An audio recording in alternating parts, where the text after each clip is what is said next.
Hi, എല്ലാവർക്കും നമസ്തേ. ഞാൻ സിന്ധു സതീശൻ. അങ്ങനെ പറയേണ്ട ആവശ്യമില്ല. ഏകദേശം ആൾക്കാർക്ക് എന്നെ അറിയാം, എൻ്റെ സുഹൃത്തുക്കൾക്ക് എന്നെ അറിയാം.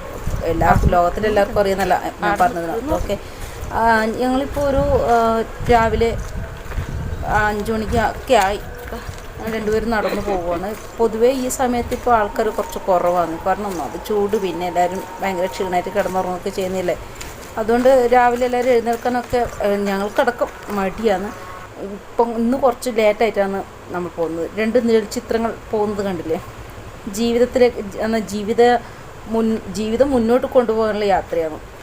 കഷ്ടപ്പെടണമല്ലേ ജീവിതത്തിൽ കഷ്ടപ്പെട്ടാൽ മാത്രമേ എന്തെങ്കിലുമൊക്കെ നേടിയെടുക്കാൻ പറ്റൂ. ഇതെല്ലാം പഴമക്കാരും അറിവുള്ളവരൊക്കെ പറഞ്ഞാണ്. ഞാൻ ഇവിടെയാണ് എപ്പോഴും വേസ്റ്റ് കൊണ്ടിടുന്നത്. എല്ലാ ദിവസവും നമ്മൾ രാവിലെ കൊണ്ടുപോയിട്ട് വേസ്റ്റ് ഇടാം. ഒരു 6, 7, 8 മണിയെല്ലാം ആകുമ്പോഴേക്ക് ഈ വേസ്റ്റ് പിന്നെ വന്നിട്ട് എടുത്തു കൊണ്ടുപോകും അവർ, വേസ്റ്റ് ഗാഡിയിൽ വന്നിട്ട്. ഇപ്പോൾ പോയ നായി പിന്നെ വേസ്റ്റിലത്തെ ഭക്ഷണം തിന്നാണ്ടി പോകുന്നതാണ്. ഓക്കെ, ഏട്ടൻ എന്നെക്കാട്ട് മുന്നേ വേഗം നടന്നു. എനിക്ക് അത്ര സ്പീഡായിട്ട് നടന്നു പോകില്ല. ഞാൻ ഓട്ടിയിട്ടില്ല എന്ന് ഏട്ടന് കൂടി എത്തുക. പിന്നെ ഇവിടെ അങ്ങനെ പേടിക്കേണ്ട ആവശ്യമൊന്നുമില്ല. 24 hours ആൾക്കാരുണ്ട്. എത്ര നട്ടപ്പാതിരയായാലും ആൾക്കാരുണ്ട്. അതുകൊണ്ട് പിന്നെ അത്ര വലിയ പേടിക്കാനൊന്നുമില്ല. പിന്നെ എന്താ പറയുക, രാവിലെ നമ്മളൊരു ഷിഫ്റ്റ്, ഞാൻ എപ്പോഴും പറയാം, നമ്മൾ ഷിഫ്റ്റായിട്ടാണ് വർക്ക് ചെയ്യുക. ഏട്ടൻ കുറച്ച് സമയം നിൽക്കും, ഞാൻ കുറച്ച് സമയം നിൽക്കും, പിന്നെ എനിക്ക് വീട്ടിലെ പണി അങ്ങനെയൊക്കെ ഉണ്ടാവില്ലേ. അപ്പം അങ്ങനെയൊക്കെ അത് മുന്നോട്ട് പോകുന്നു. അവിടെയുള്ള കട തുറന്നിട്ടുണ്ട്. അവർ രാവിലെ തുറക്കും. അവർ ആൺകുട്ടികളാണ് അവിടെ നിൽക്കുന്നത്. അതുകൊണ്ട് രാവിലെ തുറക്കും. പിന്നെ നമ്മൾ ഈ സമയത്തൊക്കെ തന്നെയാണ് ഇപ്പോൾ അധികം പോകാറ്. ഒന്നും കഴിയുന്നില്ല, ഇപ്പം ക്ഷീണമായി പോകുന്നത്. ഡെയിലി ചെയ്യുന്നില്ല. ലീവൊന്നും എടുക്കാറില്ല. എപ്പോഴെങ്കിലുമൊക്കെ ലീവിലെടുക്കുന്നത് നല്ലതാണ്, പക്ഷേ ലീവ് എടുക്കാറില്ല.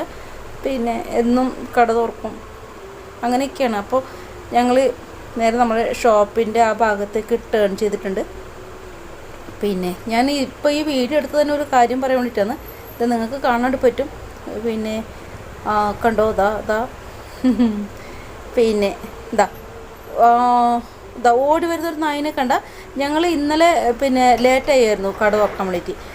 8 മണിയൊക്കെ ആയിരുന്നു. അപ്പം രാവിലെ 5:30 നമ്മൾ കട തുറക്കാത്തത് കൊണ്ട് ഈ നായി ഇവിടുന്ന് നമ്മൾ റൂമിലേക്ക് 3 നില കയറിയിട്ട് ഞങ്ങൾ റൂമിനടുത്ത് വാതിലിൽ വന്നിട്ട് മുട്ടിയിട്ട് അത് കരഞ്ഞ് ഒച്ചപ്പാടലാക്കി. ലാസ്റ്റ് ഏട്ടൻ വെള്ളം ഒഴിച്ചിട്ട് അതിൽ ഓടിച്ചിട്ടില്ലെങ്കിൽ മുതലാളി ചീത്ത പറയില്ലേ, ബിൽഡിങ്ങിൻ്റെ മുതലാളി. അപ്പോൾ പിന്നെ രാവിലെ എപ്പോഴും നമ്മൾ അതിൽ തിന്നാനൊക്കെ കൊടുക്കുന്നതാണ്. അപ്പോൾ ഒരു ദിവസം വൈകിയപ്പോൾ അത് പരിധി വന്നു ഞങ്ങളെ റൂമിലേക്ക്. എന്തായാലും നമ്മളെ മണം നോക്കി അത് അവിടം വരെ എത്തിയത് ഭയങ്കര ഒരു അതിശയമായിപ്പോയിരുന്നു ഞങ്ങൾക്ക്. പിന്നെ എന്താ പറയുക, കുരാകുരിട്ടാണ് ഇവിടെയൊക്കെ. നോക്കി ആരുമില്ല. അത് ആ ഭാഗത്തൊക്കെ ഇങ്ങനെ ലൈറ്റും കാര്യങ്ങളുണ്ട്, സ്ട്രീറ്റ് ലൈറ്റൊക്കെ ഉണ്ട്. കണ്ടോ, ഫുൾ ഇരുട്ടാണ്. ഇനിയിപ്പോൾ ഞങ്ങളുടെ ആ ഒരു ജീവിതയാത്രയിൽ തൊഴിൽ മേഖലയിലേക്ക് കടക്കുകയാണ്. അപ്പോൾ എല്ലാവർക്കും ബൈ.